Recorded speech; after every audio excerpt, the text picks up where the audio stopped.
नमस्कार दोस्तों, मैं मोहित कपूर जगुका संस्थान जयपुर से आज साइंस लेक्चर सीरीज में आपका स्वागत करता हूं। दोस्तों, हमने हमारी जो अलग अलग लेक्चर्स चल रहे थे उसमें अभी मैं फिलहाल साइंस के लेक्चर के बारे में बात करूंगा। साइंस के लेक्चर में मैंने ब्लड से संबंधित कुछ लेक्चर पहले पोस्ट किए थे, पर उसमें ब्लड की बेसिक जानकारी मैंने सही से नहीं दी थी। उसको मैंने शॉर्ट में दिया था और मैंने कहा था कि उसके लिए अलग से आपके लिए एक वीडियो बनाया जाएगा। ब्लड ग्रुप और आरएच फैक्टर की जानकारी मैंने दे दी थी। इसी क्रम में 10 जुलाई से हमारी जो रेगुलर क्लास शुरू हुई थी उसमें मैंने आपको मानव तंत्र शुरू करवाए थे, जिसमें सबसे पहला टॉपिक मैंने 10 जुलाई को लिया था आपके सामने, हमारा पाचन तंत्र, डाइजेस्टिव सिस्टम। दूसरा जो टॉपिक था वो मैंने लिया था हृदय व रक्त परिसंचरण तंत्र।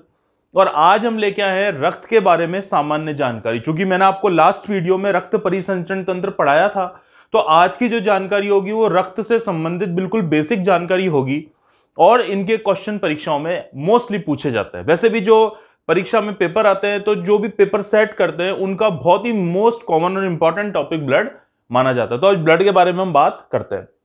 देखो दोस्तों, कुछ इसमें वैज्ञानिकों के नाम हैं जो भी आपको याद रखने, और जनरली ये नाम आपसे सामान्यतः पूछे जाते हैं। तो देखिए, सबसे पहले अगर हम बात करेंगे किसकी, रक्त की, रक्त या हमारा कौन सा हो गया, ब्लड हो गया।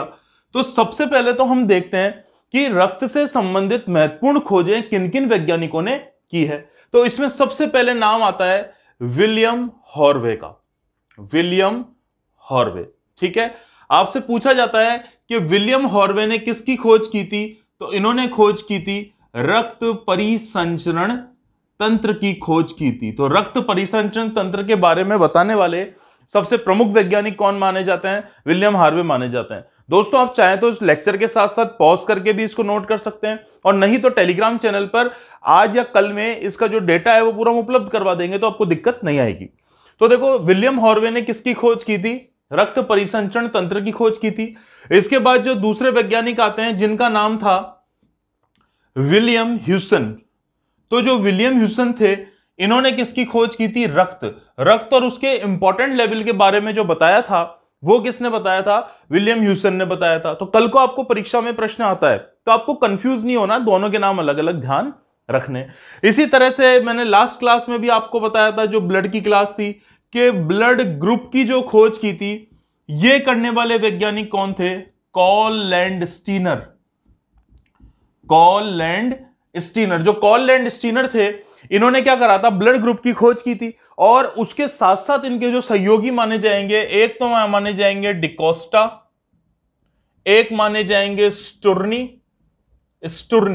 ठीक है, और एक इसके साथ माने जाते हैं जिन्होंने साथ में आरएच फैक्टर के बारे में बताया था, इनका नाम क्या हो गया, वीनर हो गया। तो ये मोस्ट इंपॉर्टेंट वैज्ञानिक हैं जिनके नाम आपको याद रखने, और परीक्षा में इनके जनरली आपसे नाम क्या करे जाते हैं, पूछे जाते हैं। तो आपको ये मेन चीजें क्या रखनी, ध्यान रखनी। आप चाहे तो इसका स्क्रीनशॉट भी ले सकते हैं ताकि आपको किसी प्रकार की दिक्कत न आए।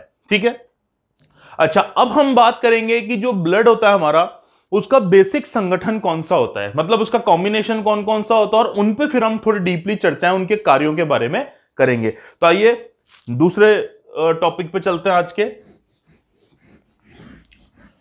देखो, सबसे पहले आपको क्या ध्यान रखना है कि हमारा जो ब्लड है उसके कुछ बेसिक चीजें आपको पता होनी चाहिए। जैसे कि हमारा जो ब्लड है एक प्रकार का, किस प्रकार का उत्तक होता है, तरल संयोजी उत्तक माना जाता है। जो ब्लड माना जाता है वो क्या माना जाता है, तरल संयोजी उत्तक माना जाता है। और ब्लड के माध्यम से आपको ध्यान रखना है कि उत्तक क्या होते हैं। उत्तकों को हम क्या बोलते हैं, टिश्यूज कहते हैं। और जो टिश्यूज होते हैं वो क्या होते हैं, जो हमारी बॉडी के आपस में सारे टिश्यू मिलकर हमारे अंगों का निर्माण करते हैं। तो जैसे आपने उदाहरण के लिए मैं बताऊं, उपकला उत्तक, एपिथेलियम, जिससे हमारे शरीर का अधिकांश इंटरनल और एक्सटर्नल भाग बना होता है। एक होते हैं संयोजी उत्तक जो ज्वाइंट करते हैं, जैसे हड्डियां हो गई, लिगामेंट और ये सारे हो गए, ठीक है। दूसरी आपने देखा होगा कहीं जोड़ने वाली हड्डियां हो गई। तो ये जितनी भी चीजें होती है ये सब संयोजी उत्तक है, जिसमें ब्लड है पर कैसा है, लिक्विड है। इसी तरह से तंत्रिका उत्तक होते हैं, और भी कई प्रकार के छोटे छोटे उत्तक पाए जाते हैं। पर मनुष्य शरीर में पाए जाने वाले प्रमुख उत्तकों की जो कैटेगरी है वो कितनी है, 4 मानी जाती है। दूसरी बात इसका देखेंगे कि जो हमारा ब्लड होता है, ब्लड का जो पीएच होता है वो 7.4 होता है। 7.4 का मतलब आपको अच्छे इस तरह से पता है, आप सबको पीएच स्केल पता है कि मिड में 7 वैल्यू क्या होती है, न्यूट्रल होती है। इसी तरह से हम अगर 7 से लो की तरफ चलेंगे, 0 की तरफ चलेंगे, तो वो सारी जो वैल्यू होती है वो क्या होती है, अम्लीय होती है। और इसी तरह हम वहां से अगर 7 से 14 की तरफ चलते हैं, तो 7 से 14 की तरफ जाने पर जो वैल्यूज होती है वो वैल्यूज कौन सी मानी जाती है, आपकी सारी की सारी क्षारीय मानी जाती है। तो जो ब्लड होता है वो थोड़ा सा क्षारीय होता है, इसलिए हमारी पूरी बॉडी भी का जो बिहेवियर होता है वो क्षारीय यानी आपका कैसा, बेसिक माना जाता है। इसी तरह से आएंगे कि हमारे शरीर में ब्लड कितना होता है, मतलब शरीर में ब्लड की मात्रा आपसे पूछी जाए कि हमारे शरीर में ब्लड की मात्रा कितनी होती है, तो ब्लड की मात्रा की बात करेंगे हम, तो सबसे पहला आपको ध्यान रखना है लगभग मानी जाती है लगभग 7 से 8% ऑफ बॉडी वेट, जो हमारे शरीर का भार होता है उसका लगभग 7 से 8% हमारी बॉडी में ब्लड होता है। पर यह एक जनरल फिनोमिना, ऐसा नहीं है जो बड़े बड़े पहलवान होते हैं जिनका वजन, अगर किसी का माना किसी सूमो पहलवान का वजन 400 किलो है, कितना है, 400 किलो है, अब 400 किलो का आप 8% निकालोगे तो ये हो गया 32, तो 32 लीटर रक्त नहीं होता शरीर में, एक रेंज होती है इसकी। पर हम जनरली मानते हैं, अब क्वेश्चन भी पूछा जाता है आपका कि भार का कितना प्रतिशत हमारे ब्लड होता है, तो 7 से 8% होता है, या इसको मात्रा में लिख सकते हैं लगभग 5 से लेकर 6 लीटर, 5 से लेकर 6 लीटर तक क्या माना जाता है, ब्लड माना जाता है हमारी बॉडी में। और आपको पता है क्योंकि फिजिकली जो पुरुषों की फिजिक्स होती है वो महिलाओं की तुलना में स्ट्रांग होती है, सिंपल बायोलॉजिकल रूल है, इसलिए पुरुषों में महिलाओं की तुलना में लगभग आधा लीटर ब्लड ज्यादा होता है। तो पुरुषों में ब्लड ज्यादा होगा, इसलिए आपने देखा होगा कि जब आरबीसी में जो हीमोग्लोबिन पाया जाता है, जब हमारा ब्लड टेस्ट होता है, तो हीमोग्लोबिन भी अगर एक ही देश के या एक ही क्षेत्र में रहने वाले महिला और पुरुष को कंपेयर करें तो पुरुषों का हीमोग्लोबिन महिलाओं की तुलना में क्या होता है, ज्यादा होता है। तो वो भी चीजें आपको यहां पर ध्यान रख के चलनी है। तो ये बेसिक चीजें हैं जो आपको रक्त के बारे में याद रखनी है, ठीक है। यहां तक आगे आप चाहें तो इसका सिंपल से स्क्रीनशॉट ले सकते हैं, और आप कुछ भी क्वेश्चन है वो भी बाद में कमेंट में पूछ सकते हैं, मैं नेक्स्ट लेक्चर में उसका जवाब दे दूंगा। आगे चलते हैं, नेक्स्ट हम देखेंगे कि ब्लड का संगठन कैसा होता है। तो देखो सबसे पहले बात करते हैं ब्लड के संगठन की। तो जब ब्लड के संगठन की बात करेंगे तो ब्लड का जो एक पार्ट होता है, इस पार्ट को हम कहते हैं प्लाज्मा। क्या कहते हैं, प्लाज्मा।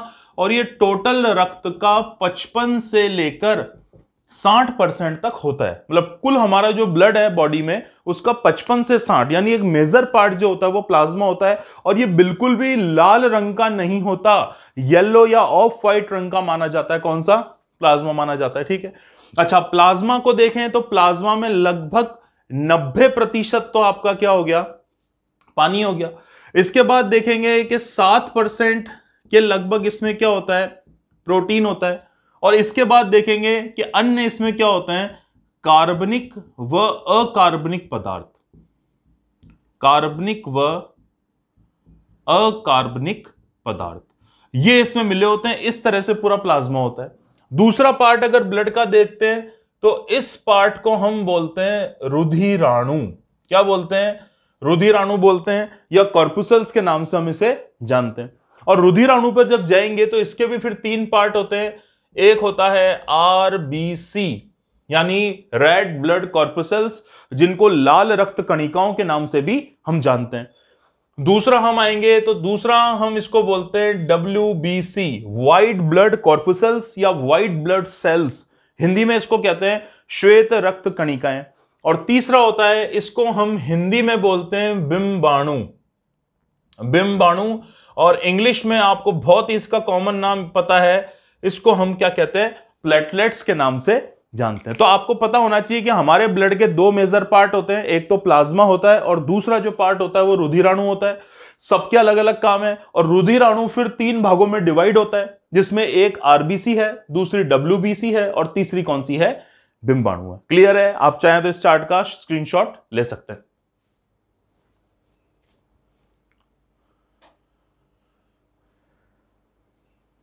ठीक है, चलिए अब आगे चलते हैं।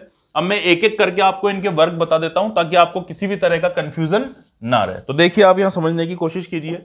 सबसे पहले मैं बात करूंगा किसकी, प्लाज्मा की, कि जो प्लाज्मा होता है उसका कार्य क्या होता है, क्योंकि हमको जनरली वर्क ही पूछा जाता है तो सबसे पहली बात आपको ध्यान रखनी है कि जो हमारे बॉडी में पचा हुआ भोजन होता है और इसके अलावा जो हमारी बॉडी के हार्मोन होते हैं उनका परिवहन करना ही इसका प्रमुख काम है। मैंने पाचन तंत्र में आपको बताया था, आप उस वीडियो को देख सकते हैं और प्लीज चैनल को सब्सक्राइब करें, क्योंकि अभी भी मुझे लगता है कि कई लोग वीडियो तो देखते हैं पर चैनल को सब्सक्राइब नहीं करते, फिर आपके पास नोटिफिकेशन नहीं आ पाएगा। और सब्सक्राइब करने के बाद जो बेल आइकन यानी घंटी का निशान है उसे दबाएं ताकि तुरंत नोटिफिकेशन आपके पास आ जाए। तो देखो दोस्तों, आपने देखा होगा, हमने जब भोजन किया और भोजन से हमें शक्ति मिली, वो शक्ति जो होती है वो पूरी बॉडी में सर्कुलेट करनी है। तो करता तो ब्लड है, पर ब्लड के अंदर भी कौन सा भाग उसको सर्कुलेट करता है, तो उसका नाम कौन सा हो गया? प्लाज्मा हो गया। दूसरा, आपकी बॉडी में से, हमारी मानव शरीर में से विभिन्न प्रकार के हार्मोन्स निकलते हैं। जब मैं आपको अंतःस्रावी तंत्र यानी एंडोक्राइन सिस्टम पढ़ाऊंगा तो उसमें सभी प्रकार के हार्मोन्स आपको डिटेल में पढ़ाऊंगा। तो ये हार्मोन हमारे बॉडी में विभिन्न प्रकार के कार्य करने के लिए आवश्यक माने जाते हैं, ठीक है, और उसका पूरी बॉडी में सर्कुलेट होना आवश्यक है। तो उन हार्मोन्स को भी हमारी बॉडी में सर्कुलेट करने का काम कौन करता है? प्लाज्मा करता है। तो आपको मेनली दो काम प्लाज्मा के याद रखने, ठीक है।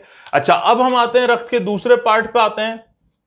ये हमारा कौन सा होता है? आरबीसी होता है। तो कुछ एक बेसिक कॉन्सेप्ट है वो मैं आपको यहां पर बता देता हूं। देखो, पहले बात तो आरबीसी का जो जीवन काल होता है वो 20 से लेकर 120 दिन तक माना जाता है। मतलब हमारे शरीर में जो आरबीसी होती है वो 20 से लेकर 120 दिन तक जीवित रहती है, फिर वो नष्ट हो जाती है और नई आरबीसी का क्या होता है? निर्माण होता है, ठीक है।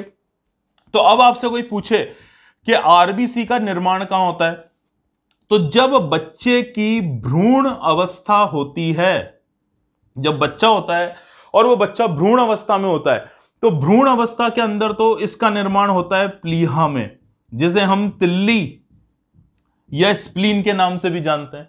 और जो वयस्क लोग होते हैं, वयस्क मतलब जो एडल्ट्स होते हैं, बड़े लोग होते हैं, उनमें जो इसका निर्माण होता है वो होता है अस्थि मज्जा में। अस्थि मज्जा को इंग्लिश में क्या कहते हैं? बोन मैरो कहते हैं, ठीक है। अच्छा, अब आपसे पूछा जाता है आरबीसी का कब्रगाह या बूचड़ खाना किसे कहा जाता है? मत मींस आरबीसी नष्ट कहां होती है, तो नष्ट भी आरबीसी कहां होती है? प्लीहा में होती है। ध्यान रखना, आरबीसी का बूचड़ खाना या आरबीसी को नष्ट जहां होती है वो स्थान कौन सा माना जाता है? प्लीहा या तिल्ली माना जाता है, जो मैंने यहां पर लिखा था, ठीक है। इसी तरह आपको ध्यान रखना है कि आरबीसी का या हमारे शरीर का जो ब्लड बैंक माना जाता है वो ब्लड बैंक भी कौन सा माना जाता है? प्लीहा माना जाता है। नोट भी कर सकते हैं, नहीं तो डिटेल टेलीग्राम चैनल पर मिल जाएगी। तो निश्चित हो गया, इस वीडियो को आप ढंग से क्या करें, एक बार देखें। क्लियर हो गया दोस्तों यहां तक, ठीक है। अच्छा, अब दूसरी बात, आरबीसी की संख्या कितनी होती है? तो आरबीसी की संख्या पुरुषों में देखें तो 5.5 इंटू 10⁻⁶, समझ गए ना मेरी बात? ध्यान सुनना, घन प्रति ml। और जो महिलाएं होती है उनमें होती है 5.2 इंटू 10⁻⁶ घन प्रति ml। मतलब कहने का मतलब यह है कि पुरुषों में आरबीसी की संख्या महिलाओं की तुलना में क्या है? ज्यादा है। भाई, घन प्रति ml का मतलब इसकी एक तरह से डेंसिटी दी हुई है, और पुरुषों में ज्यादा है और महिलाओं में क्या होती है? कम होती है। मैं दो बातें और आपको बताना चाहता हूं कि हमारे रक्त का रंग लाल होता है। लाल किस कारण से होता है? हीमोग्लोबिन के कारण से होता है। हीमोग्लोबिन एक प्रकार का लौह प्रोटीन युक्त वर्णक है, एक तरह की डाई है। इसके कारण हमारी बॉडी का जो ब्लड का रंग होता है कैसा हो गया? लाल हो गया। अच्छा, हीमोग्लोबिन मेनली किस में पाया जाता है? आपकी आरबीसी में पाया जाता है। अब आरबीसी का कार्य आपसे पूछा जाता है कि हमारी जो आरबीसी होती है उस आरबीसी का कार्य क्या होता है? तो मेन काम जो आरबीसी का है वो है O2 व CO2 का परिवहन। मैंने आपको बताया था, जब मैंने आपको हृदय की संरचना और रक्त परिसंचरण तंत्र बताया था कि किस जगह किस तरह हम O2 ग्रहण करते हैं और CO2 को क्या करते हैं? बाहर निकालते हैं। तो पूरी बॉडी में O2 और CO2 का जो सर्कुलेशन होता है वो किसका काम होता है? आरबीसी का काम होता है। क्लियर है दोस्तों यहां पर, ठीक है। अच्छा, एक बात मैं और बता दूं कि हम अब दैनिक जीवन में काम करते हैं, उसके लिए हमारे बॉडी को एनर्जी चाहिए। एनर्जी मिलेगी भोजन से, और भोजन को पचाने के लिए ऑक्सीजन चाहिए। फिर मैं रिपीट कर रहा हूं, आपको डेली यूज के काम करने के लिए एनर्जी चाहिए। एनर्जी मिलेगी भोजन से, भोजन का एनर्जी कब मिलेगी? जब पचेगा, और पाचन के लिए उसका ऑक्सीकरण होना है, और ऑक्सीकरण किसकी उपस्थिति में होता है? ऑक्सीजन की। तो आपको क्या लेनी पड़ेगी? ऑक्सीजन लेनी पड़ेगी। जब हम रात को सोते हैं तो हमारा शरीर क्या हो जाता है? थोड़ा निष्क्रिय हो जाता है, इसलिए उस समय हमें ऑक्सीजन की रिक्वायरमेंट कम होती है। इसलिए आपसे पूछा जाता है कि जब हम सोते हैं तो सोते समय हमारी आरबीसी पर क्या प्रभाव पड़ता है? तो जब हम सोते हैं तो हमारी आरबीसी 5% लगभग क्या हो जाती है? कम हो जाती है। मैं ये हटा देता हूं एक बार, फिर रिपीट कर रहा हूं मैं। जब हम सोते हैं तो सोते समय हमारी जो आरबीसी होती है वो लगभग 5% तक क्या हो जाती है? कम हो जाती है। इसी तरह एक उदाहरण पूछा जाता है आपसे पहाड़ों वाला, कि वह लोग जो 4200 मीटर से ज्यादा की ऊंचाई पर रहते हैं, भाई आप लेह चल जाएं, जैसे लेह अभी चर्चा में चल रहा था, हिमाचल प्रदेश चल जाएं, या किसी ऊंचे स्थान पर सिक्किम, अरुणाचल चल जाएं, तो जो लोग 4200 मीटर से ऊंचाई पर रहते हैं, भाई 4200 मीटर या उससे ज्यादा ऊंचाई पर रहते हैं, तो जैसे जैसे आप ऊपर की तरफ जाओगे वैसे वैसे ऑक्सीजन कम हो रही है, तो आपको ज्यादा से ज्यादा ऑक्सीजन क्या करनी पड़ेगी? ग्रैब करनी पड़ेगी। तो इसलिए पहाड़ी लोग जो होते हैं उनमें आरबीसी की मात्रा हमारी मैदानी भागों के लोगों की तुलना में 30% तक ज्यादा होती है। तो पहाड़ी लोग जो होते हैं उनमें आरबीसी 30% क्या होती है? ज्यादा होती है। तो चाहे तो आप इसका स्क्रीनशॉट ले सकते हैं, फिर मैं आगे दूसरे दो जो इसके हैं उस पर आता हूं एक बार। ठीक है, हो गया यहां तक? क्लियर है आपका? अच्छा, आगे देखिए। हमारे ब्लड का जो रुधिराणु था उसका आरबीसी के अलावा जो दूसरा पार्ट होता है, अच्छा एक मैं और बता दूं, आपसे कई बार परीक्षा में पूछा गया कि आरबीसी में केंद्रक होता है क्या? नहीं होता। आरबीसी में केंद्रक नहीं होता। जितने भी स्तनधारी हैं उनकी आरबीसी में भी केंद्रक नहीं होता। केवल और केवल अपवाद है ऊंट और लामा। ऊंट जैसा ही दिखने वाला है जो दक्षिणी अमेरिका महाद्वीप में पाया जाता है। ठीक है, अच्छा दूसरा हम बात करते हैं डब्ल्यूबीसी की। डब्ल्यूबीसी को बोलते हैं श्वेत रक्त कणिकाएं। श्वेत रक्त कणिकाएं, डब्ल्यूबीसी को हम क्या बोलते हैं? श्वेत रक्त कणिकाओं के नाम से जानते हैं। अब डब्ल्यूबीसी का अगर जीवन काल देखें तो कितना होता है? 1 से 3 दिन होता है। इनकी हम संख्या देखें कि डब्ल्यूबीसी की संख्या कितनी होती है, तो 5000 से 8000 प्रति, वही सेम जैसा आरबीसी थी ऐसे, प्रति घन मिलीमीटर। ठीक है ना, एमएल, प्रति घन एमएल होती है। अच्छा ये काम क्या करती है? तो आपका बहुत इंपॉर्टेंट काम है इसका कार्य पूछा जाए आपसे तो शरीर की रोग प्रतिरोधक क्षमता को बढ़ाना। शरीर की रोग प्रतिरोधक क्षमता को बढ़ाना। हमारी जो बॉडी की इम्यूनिटी पावर होती है, जैसे अभी कोरोना चल रहा है, तो कोरोना आपने देखा होगा कई ऐसे तो पूरी दुनिया में फैल जाना चाहिए था, क्यों नहीं फैला? क्योंकि कुछ लोग होते हैं उनकी बॉडी की रोग प्रतिरोधक क्षमता या इम्यूनिटी पावर अच्छी होती है, इसलिए उस पर उन वायरस या बैक्टीरिया का, भाई कई रोग बैक्टीरिया से होने वाले हैं, जीवाणु से, कुछ विषाणु से होने वाले हैं, तो उनका प्रभाव नहीं पड़ता। तो वो हमारे शरीर की रक्षा या रक्षक सैनिक के रूप में जो काम करती है वो कौन सी हो गई? आपकी डब्ल्यूबीसी हो गई। और एक बात ध्यान रखनी है कि डब्ल्यूबीसी में क्या पाया जाता है? केंद्रक पाया जाता है। जो डब्ल्यूबीसी होती है उसमें क्या मिलता है? केंद्रक मिलता है। ठीक है, चाहे तो स्क्रीनशॉट ले सकते हैं इसका।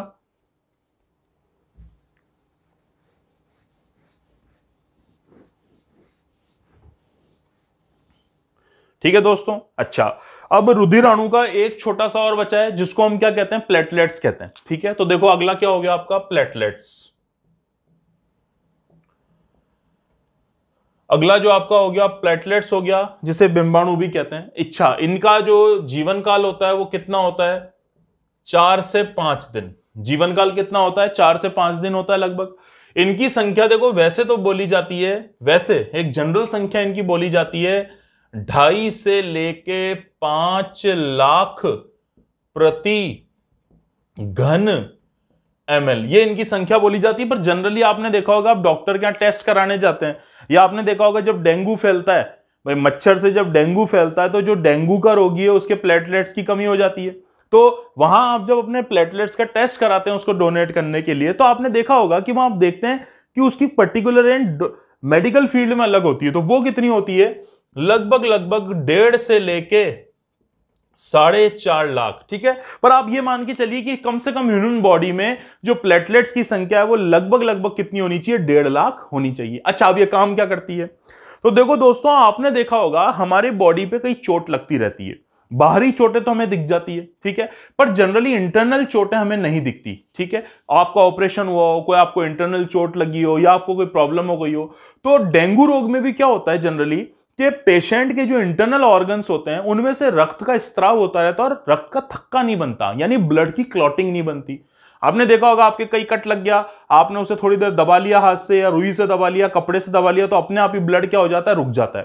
पर अगर आपकी बॉडी में प्लेटलेट्स की कमी है तो ब्लड की क्लॉटिंग नहीं बनेगी, तो ब्लड रुकेगा नहीं और लगातार बहता रहेगा। लगातार बहता रहेगा तो क्या होगा, यहां पर बॉडी में कमजोरी आ जाएगी और प्लेटलेट्स कम हो जाएगी और पेशेंट की मृत्यु हो सकती है।